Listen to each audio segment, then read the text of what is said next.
Welcome to the Learning Pines YouTube. We hope this video helps. In this video, I will explain how to play Call of Duty split screen on your PlayStation 4. It's a fantastic way to enjoy the game with a friend right next to you.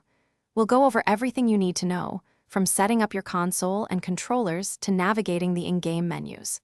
By the end, you'll be ready to jump into action and share the excitement of Call of Duty with a companion.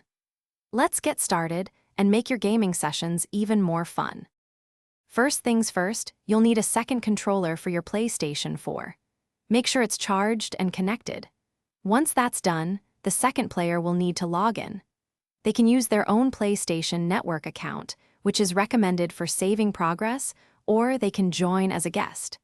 Simply press the PlayStation button on the second controller and follow the on-screen prompts to select or create a profile. This step is crucial for the game to recognize both players.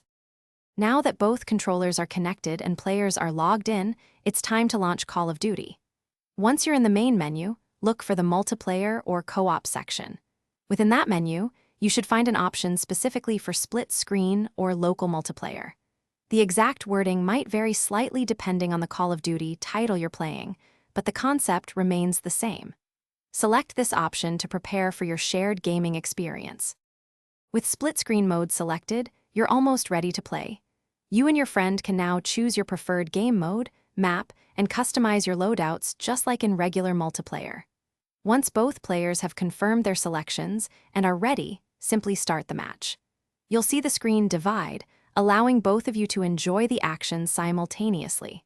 Have a blast teaming up or going head-to-head in Call of Duty right from your couch. Thanks for watching. Consider subscribing if we helped you.